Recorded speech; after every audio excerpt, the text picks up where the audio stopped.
ये lecture number 5 part B.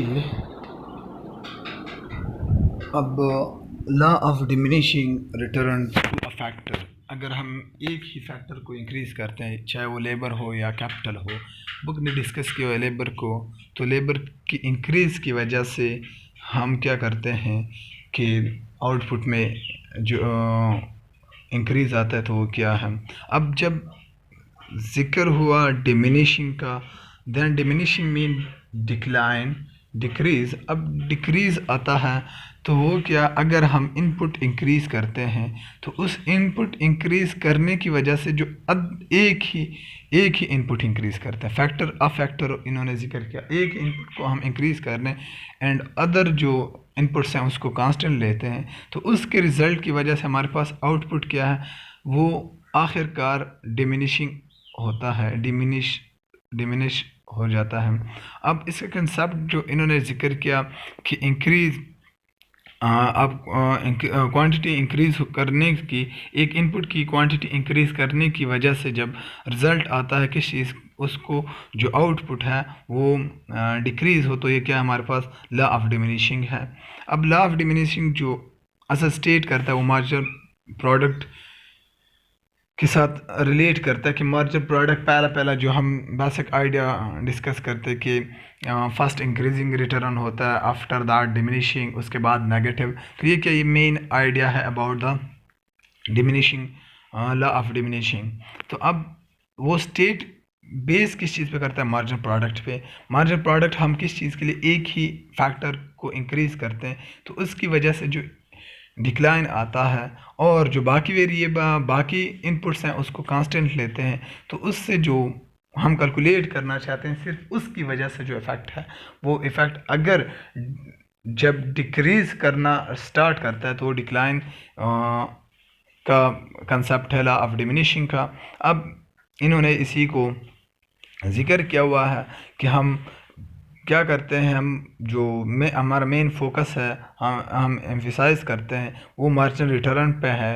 Marginal return to जो जिस इनपुट के साथ हम कनेक्ट हैं, उस फैक्ट के साथ कनेक्ट हैं, तो उसका हम उस फैक्टर का हम इफ़ेक्ट कैलकुलेट करना चाहते हैं, उसके एसोसिएशन कैलकुलेट करना चाहते हैं।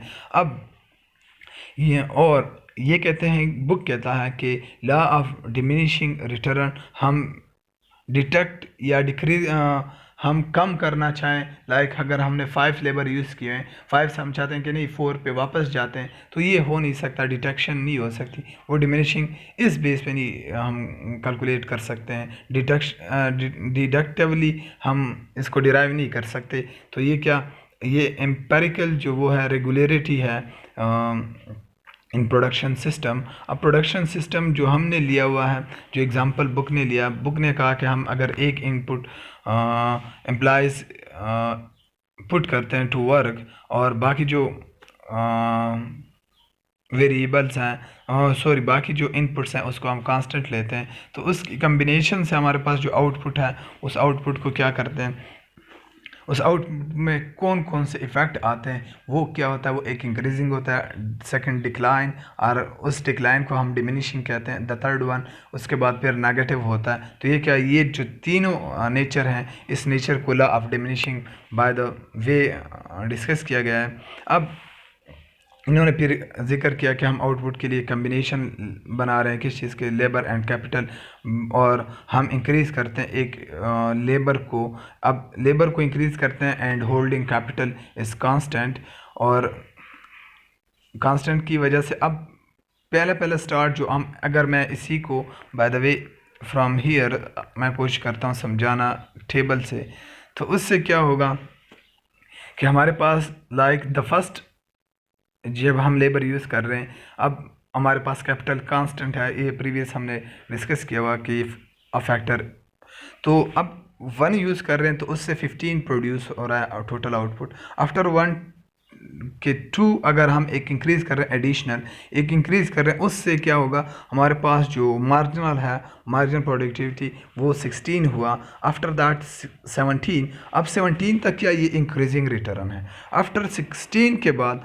अब अगर देखते हैं 16 के बाद हम 4 1 अगर जो थर्ड लेबर यूज़ करें तो उसकी मार्जिनल प्रोडक्ट क्या है 17 है। आफ्टर दैट अगर हम 4-1 लेबर यूज़ करते हैं तो अब मार्जिनल प्रोडक्ट 17 के बजाय डिक्रीज़ हुआ। इस डिक्रीज़ को क्या, डिक्लाइन जो है ये डिमिनिशिंग है। आफ्टर 4 के बाद हम 5 यूज़ करें तो और डिक्रीज़ हो रहा है, 11 से 9 हो रहा है। इफ उसके बाद 6 अगर जब हम लेबर यूज़ करते हैं तो उसके बाद 6 अगर यूज़ करने से जो मार्जिनल प्रोडक्ट है वो 4 पे आया।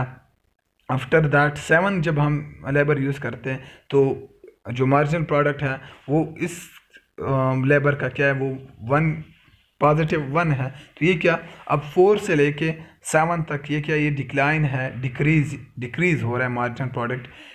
तो ये क्या, ये डिमिनिशिंग है। आफ्टर दैट 8, 9 एंड 10 ये नेगेटिव है। ये नेगेटिव क्या, ये कंसेप्ट दे रहा है। तो ये क्या, ये ओवरऑल जो ये पैराग्राफ है हेयर, ये पैराग्राफ क्या इस को डिस्कस कर रहे हैं कि ये क्या हमारे पास इस हिसाब से सेकंड यूनिट ऑफ लेबर हम यूज़ कर रहे हैं तो 16 हम फिर एक्सीड करते हैं एक और जो हमने एक्सीड किया, एक लेबर हमने इंक्रीज़ किया तो उसकी फर्स्ट हमारे पास 15 था। आफ्टर दैट सेकंड जब हमने इंक्रीज़ किया तो 16 हुआ। सिमिलरली थर्ड वन हम अगर यूज़ करते हैं तो 17। इसी बेस पे हमारे पास क्या है, इस जगह तक तो इंक्रीजिंग है। आफ्टर दैट हमारे पास क्या है, उसके बाद फिर ये डिक्रीजिंग आ रहा है 5, 6, 7। तो ये क्या हमारे पास diminishing marginal product of labour इससे आ रहा है by 4, 5th and 7th unit. After that उसके बाद फिर हमारे पास 7, 8, 9, 10 वो क्या, वो नेगेटिव है। तो ये क्या असल जो आइडिया है about the diminishing marginal product, तो वो इसको ये marginal diminishing return to a factor concept ये बेस कर रहा है। और इसके बाद इन्होंने एक एग्जांपल दिया हुआ है वो किसी और उसका, तो उसको रीड कर लेना। तो इसके बाद हमारे पास कम्बिनेशन ऑफ इनपुट चॉइसेस ये इंशाल्लाह इन नेक्स्ट लेक्चर पढ़ेंगे।